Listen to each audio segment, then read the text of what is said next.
Thanks for staying with us. You're watching WION World is One. I'm Daveigh and this is Speed News. Let's start with all the stories making headlines today.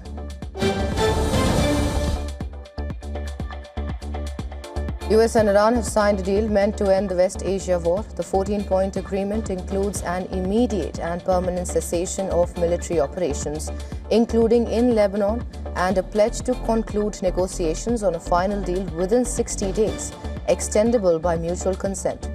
Under the memorandum, the United States will begin removing its naval blockade and related restrictions, while Iran will facilitate the safe passage of commercial vessels through the Strait of Hormuz free of charge for an initial 60-day period.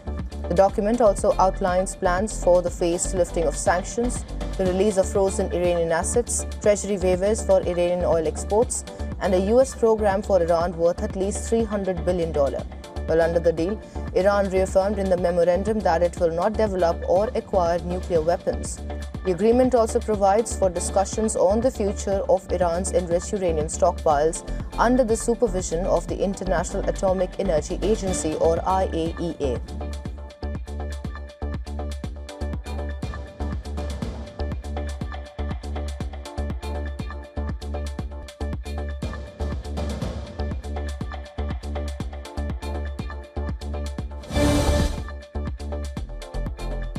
Iran's chief negotiator Baghaei said Strait of Hormuz will not return to pre-war conditions after the Iran-US peace deal. However, Ghalibaf emphasized that Iran will continue to respect international law and established navigation rules.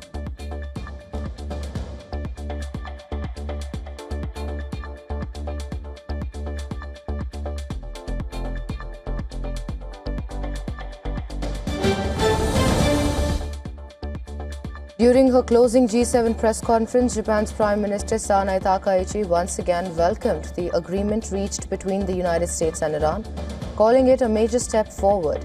However, she made a point to confirm that no concrete decision has been made at this stage regarding the deployment of self-defense forces to the Strait of Hormuz. Sanai Takaichi recalled that the joint statement issued with European countries specified that any action would remain within the limits of what the Japanese constitution allows.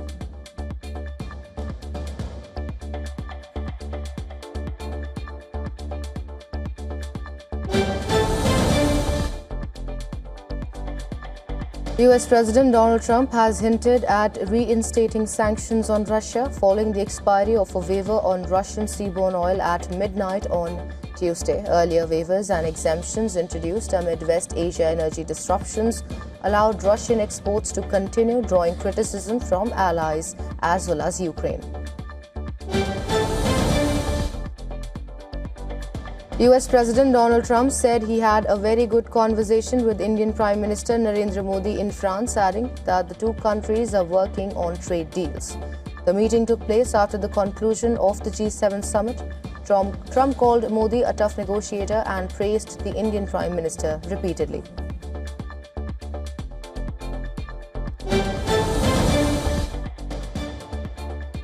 US President Donald Trump has put the Senate confirmation hearing of Jay Clayton, his nominee for Director of National Intelligence, on hold. But Trump says the process will remain suspended until James McDonald is confirmed as US Attorney for the Southern District of New York. The hearing for Jay Clayton's nomination was scheduled for Wednesday, but just hours before it was set to begin, the president announced it would not go forward. Clayton currently serves as U.S. Attorney for the Southern District of New York, one of the most influential federal prosecutor positions in the country.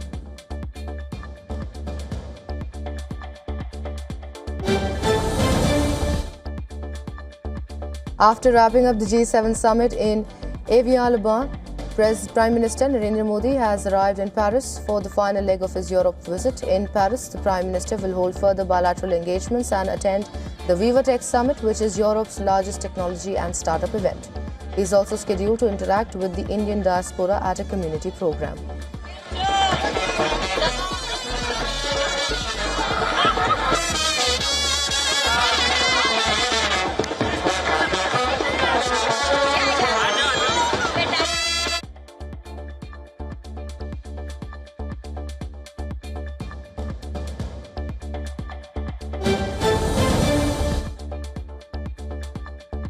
French President Emmanuel Macron said a Group of 7 summit this week had been a success and showed unity behind Ukraine. Macron also said an agreement between the United States and Iran had been signed at Versailles. Macron described it as a step towards ending conflict and restoring peace, including the reopening of the Strait of Hormuz without tolls during a 60-day negotiation period covering nuclear, ballistic and regional issues.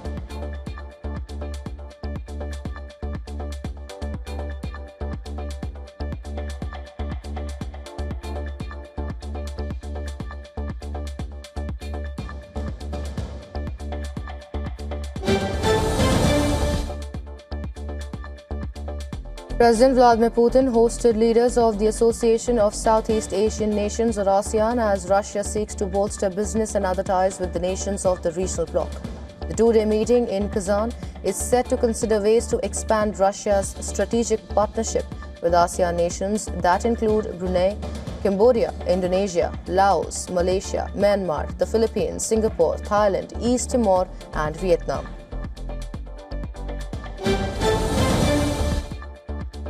More than 100 protesters gathered to oppose a controversial Oxford Union event featuring far-right activist Tommy Robinson. Demonstrators occupied Oxford's New Inn Hall Street and Corn Market Street, positioning themselves on either side of St. Michael Street, the location of the contentious event.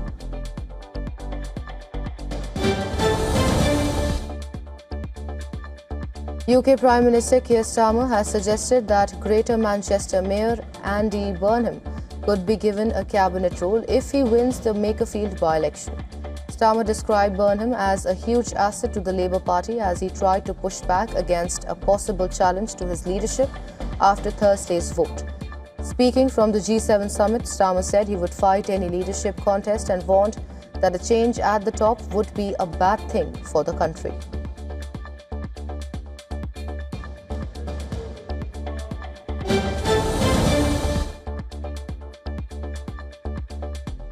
Albanians continue to protest against a coastal development project which is linked to Donald Trump's son-in-law Jared Kushner. Thousands of protesters have taken to the streets of the capital city Tirana in recent weeks, blowing whistles and holding up cardboard cutouts of flamingos, one of the protected migratory bird species that could see their habitats threatened by the proposed luxury resort.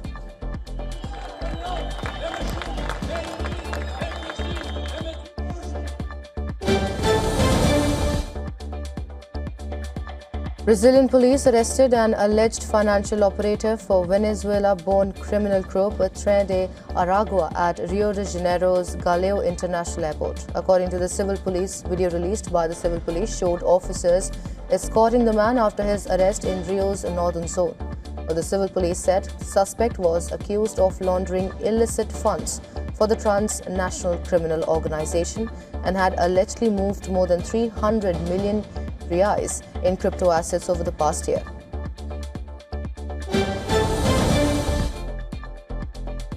Brazilian President Lula da Silva said that US President Donald Trump has the right to have an electoral preference in Brazil, but warned his US counterpart to stay out of this year's elections.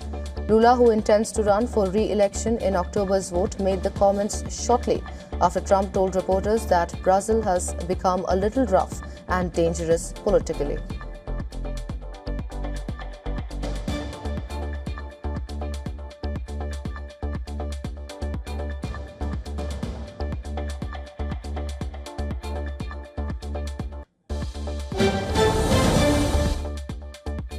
After over a decade of planning and construction, the Obama Presidential Center in Chicago, Illinois is set to officially open to the public on 19th of June. And this would mark a significant new addition to the city's cultural landscape.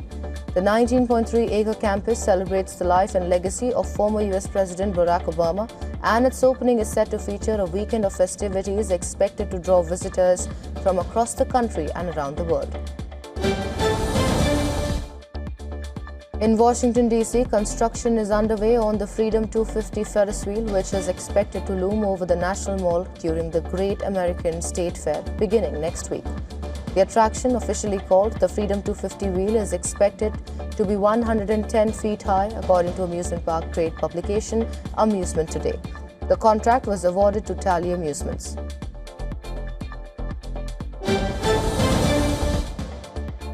15 countries from Africa, Asia, Europe, the Caribbean and the Pacific adopted a declaration to step up efforts to combat illegal fishing.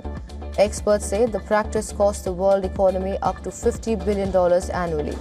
The Mombasa Declaration, named after the Kenyan city, hosted the 11th Our Ocean Conference, called on governments to improve access to information on fishing vessels, ownership and licensing, and to strengthen data sharing to better track fishing activities and enforce regulations.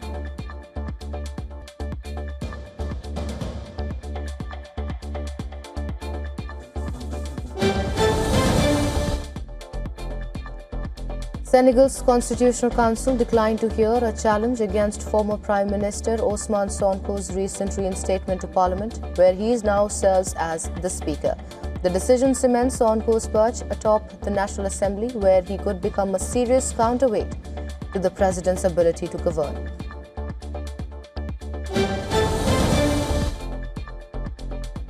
Telegram has moved the Delhi High Court against India's temporary block on the messaging app, calling the order a violation of users' free speech rights. The government blocked Telegram until 22nd of June after alleged channels shared claimed leaked papers for the repeat medical entrance exam. Telegram argues that action against some users should not result in blocking the entire platform used by millions of people. The government says it had repeatedly asked Telegram to improve its systems to prevent such misuse.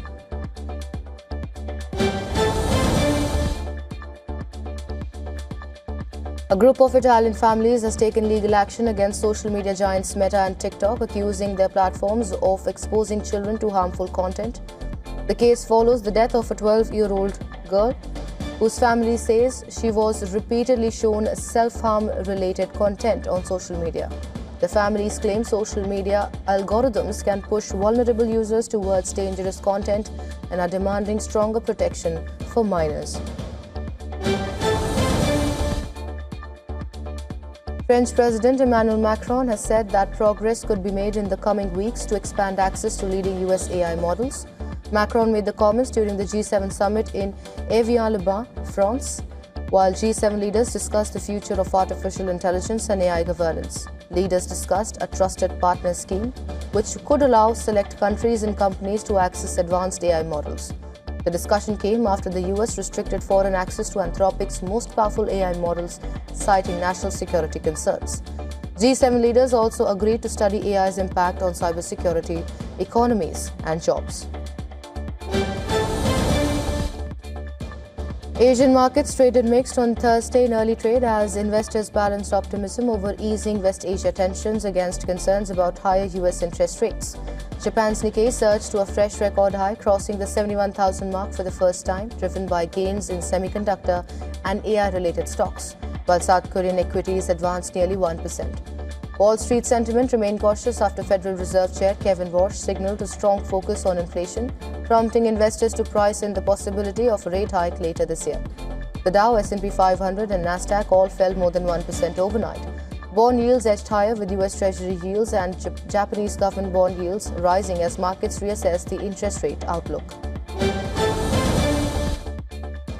Oil prices fell for a second straight session after the US and Iran signed an interim peace agreement that includes reopening the Strait of Hormuz and easing sanctions on Iranian oil exports. Brent crude slipped below $79 a barrel, while WTI crude fell to around $76 as traders priced in the return of Iranian supply to global markets. The deal is expected to restore oil flows through the key shipping route within 30 days, easing concerns over supply disruptions. Analysts say markets are increasingly betting on a faster than expected recovery in West Asia exports, while forecasts of a potential global supply surplus in 2027 have added further pressure on prices. Gold prices climbed as much as 1.7%, rebounding from the previous session's losses after the US and Iran signed an interim peace agreement. Investors welcomed easing tensions in West Asia, although uncertainty remains over the reopening of the Strait of Hormuz. The gains came despite the Federal Reserve maintaining a hawkish stance and signaling a possible interest rate hike later this year. Gold rose to around $4,328 an ounce as markets balanced geopolitical developments against monetary policy concerns.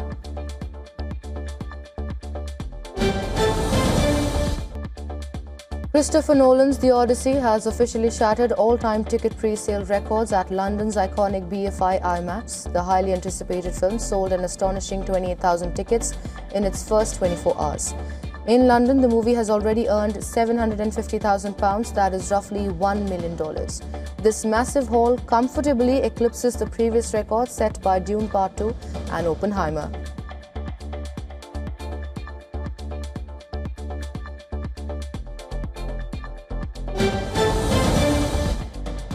Indian MCU fans are getting a head start. Marvel has announced that Spider-Man Brand New Day will hit Indian cinemas on 30th of July 2026, a full day ahead of its US release. Advance bookings for the movie has officially started. Tom Holland returns as Peter Parker, navigating a world that no longer remembers him following the events of No Way Home.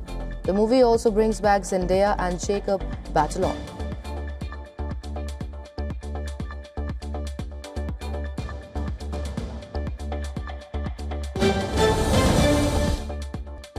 Indian producer Karan Johar's Dharma Productions is officially stepping into the Malayalam film industry. The filmmaker has announced his banner's debut Malayalam project, Orion, The Age of Illusion. It is an ambitious folklore horror feature co-produced with Prithvi Raj Productions, directed by Rahul Sadasivan. The film will star Malayalam heavyweights Prithvi Raj Sukumaran and Manju Warrior.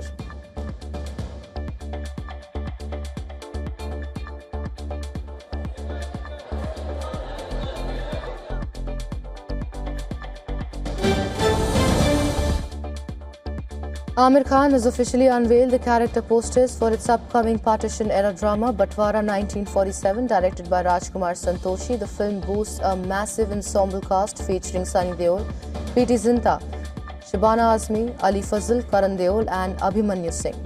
The newly released posters highlight the emotional toll and resilience of ordinary people navigating one of history's most turbulent chapters. The movie is expected to release on 14th of August 2026.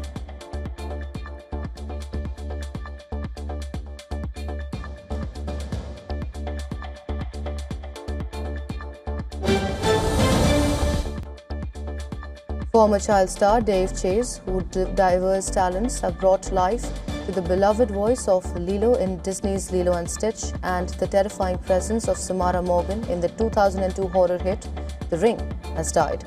She was 35. Chase passed away on 16th of June in Los Angeles after suffering complications from meningitis and a severe blood infection.